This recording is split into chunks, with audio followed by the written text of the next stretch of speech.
All right, another set of days off, back in the garage to finish this project.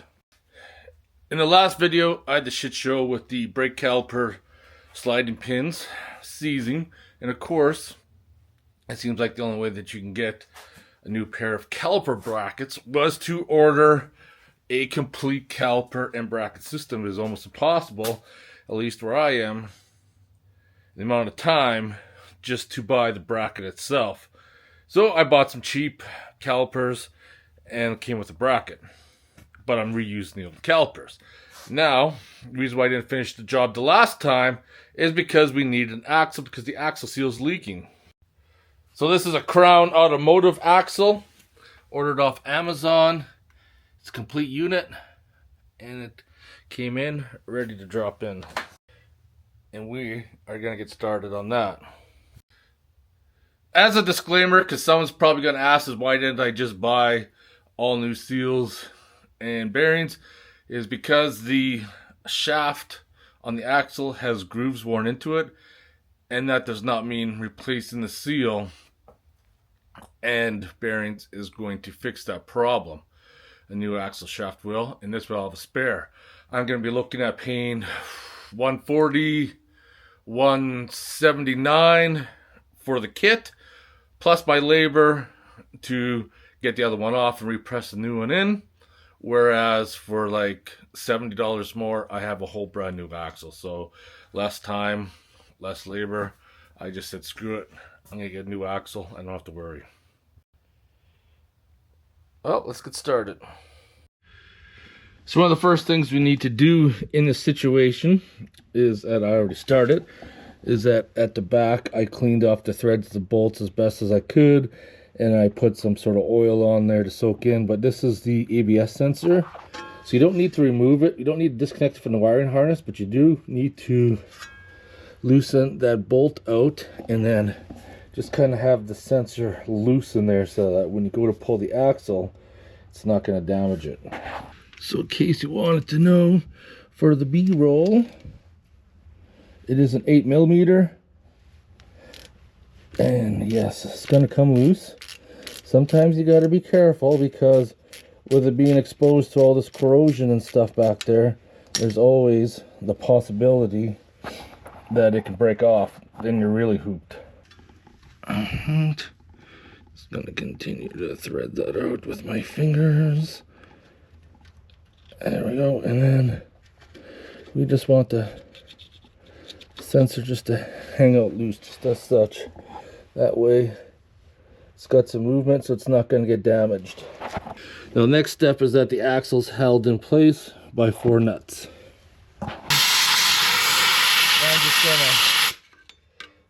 I already cleaned everything out with brake clean. Now I'm just going to spray it out with air, just try to get out as many contaminants as I can.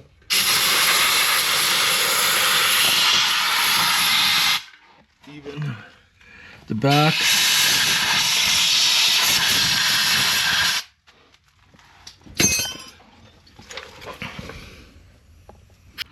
So these are an 18mm, and I had these off before, so this shouldn't be a big problem getting them out. If you've never had them off before, then I could see it being an issue for sure, but I pre-soaked these and everything. I see right now they'll come out pretty good. So if you have a ratcheting 18mm, more power to you.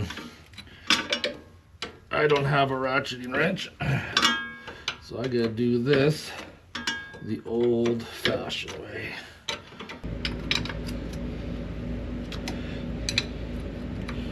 But I feel it, and they're both gonna come loose as well. Oops. Now that the outside bracket is free, you can see it move there, right? But let's move that sensor off to the side there. You're gonna notice that axle ain't gonna come out, and unless you have this tool, don't even try to. what you're gonna need is a slide hammer kit. It's the only thing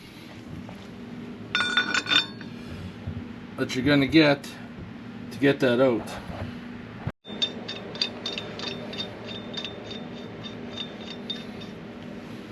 I guess I'm gonna use an impact, but they go on pretty easy by hand. Actually, that came out super easy. Super easy. Now you can see the outer race almost came out. We're going to use a slide hammer again for that. So remember I was talking about bad bearings? You know, it still spins pretty good, right? But for roller bearings, there is an awful lot of play. And especially when you got large tires. I got 35s, not large by today's standard. However, large compared to what this vehicle was originally designed for. There's a little bit of play in the axle bearings, but over time, it keeps working itself. And the only thing that's really holding everything together is this plate here. It's the only thing that keeps it from sliding out. But you can see, slide this up, push the seal back, and you can see all that play. And you can see, hopefully you can see the grooves.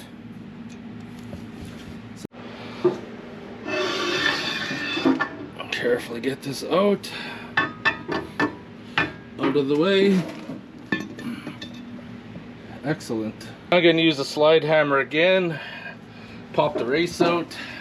I'm going to use this tool right here, which is going to hook itself. That's how we're going to get her out.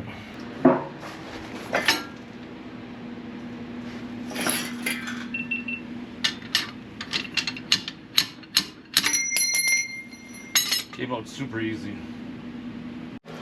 That's all good. Give this a good shot of brake clean out there. That's what I'm gonna do. Prep that up.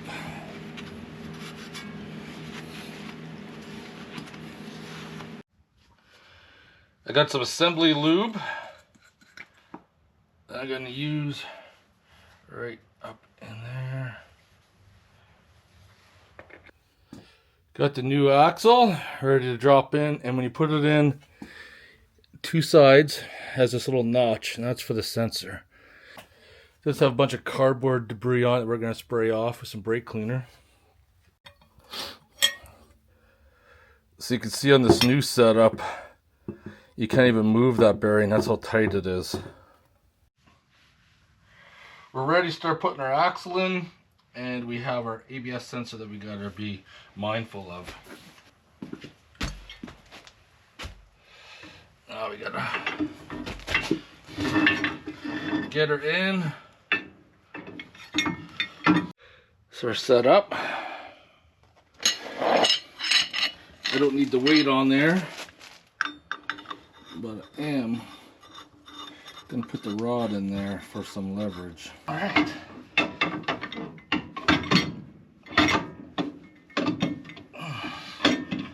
Come on.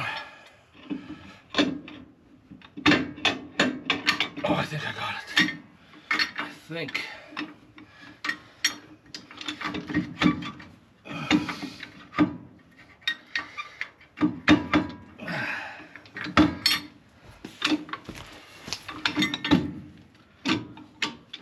Yeah, definitely starting to. So now, see if I can, there, pretty much slid all the way in. So I could probably, and you can see my sensor.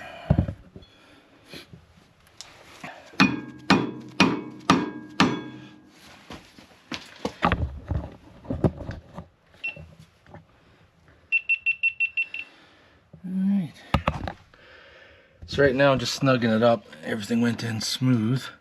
So I'm going on a crisscross pattern. So I'm just snugging it up. And then I'm gonna do this bottom one. I'm gonna snug it up and then do the other two corners. And then we're gonna tighten her up.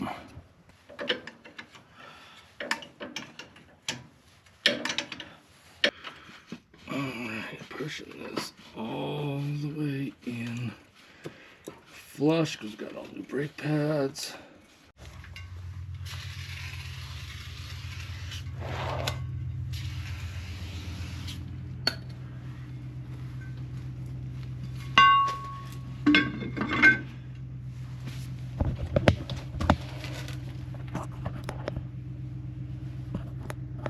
So this is the cheap brake caliper because I just need the bracket. So I just got this cheap set off Amazon. And I guess if I needed to in a pinch, I got a replacement caliper as well. There we have it. All that work just to do rear brakes, and turns out I had to place an axle and buy brackets, bringing this job to a total of close to probably $800 just to do the rear brakes because of a shit show.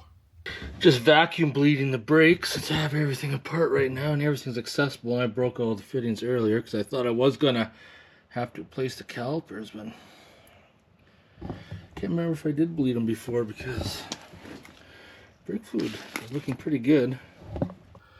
Initially, the brake fluid didn't look that bad, but as you can see, she's pretty gross.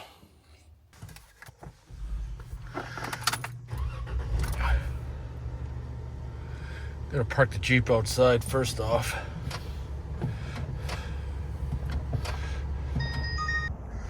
I'm always forgetting things. Ugh. Almost ran over my O-light, work light. Good thing I didn't. Is there anything else I might have left on the Jeep? Horrible for that. It was weird because I was like, man, something seems bright underneath the front, but I didn't really clue in. What does that look like? Any other tools are on there. I need to do damage control in my garage sometime, but not today. Just taking it out for a test spin to make sure that everything's gonna be good. Picked up a new tool today. Little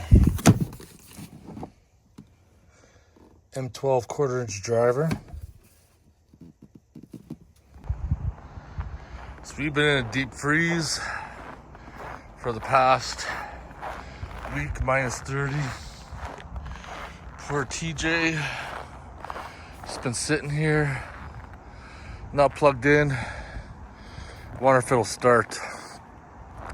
I had a problem with a relay, at least that's what I think it was, that during cold weather, you go turn it over, nothing would happen.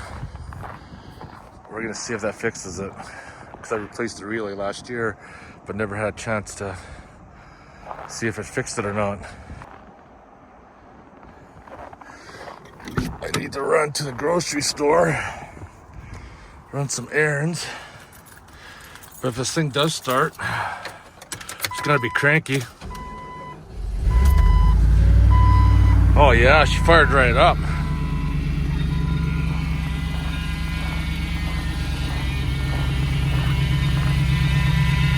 She's cold. Really cold. Yeah, she's cold in here. I can see my breath. It's about -25 right now. Been sitting for a week. Yeah, she fired right up, man. The LS. Oh, I just got to the grocery store. It's nice about the TJ is that warms up really quick. I need to eliminate that check engine light because the check engine light for the LS is actually moved to there. Since it's too cold to do anything, I'm gonna do, and why I didn't think of this sooner, because I have a 3D printer, is that one of my viewers says, why don't I just print a 3D cap?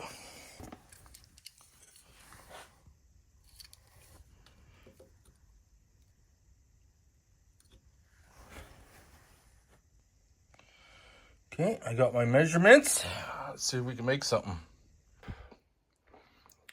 There's most likely going to be a few prototypes first before we get it down pat. So in Tinkercad, there is my part that I have built. Just got it in flash print, sent it over to the printer. Now I just gotta wait for it to heat up, then we can start printing. So I'm using a flexible filament right now, and it's printing away.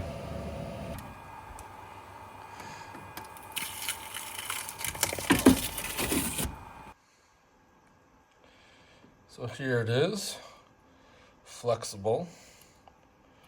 Now we're gonna go outside and see if it's gonna fit, or if we need to shrink it or enlarge it.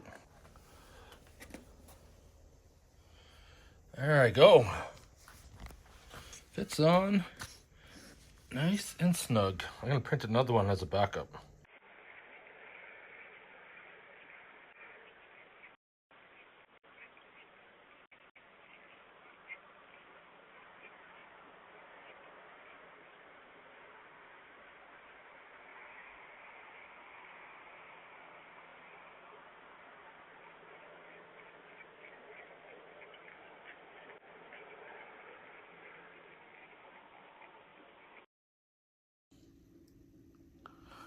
So I don't know if you could really see, but I made one that is slightly smaller, that hopefully I can get a little bit of a tighter fit, and we're gonna see.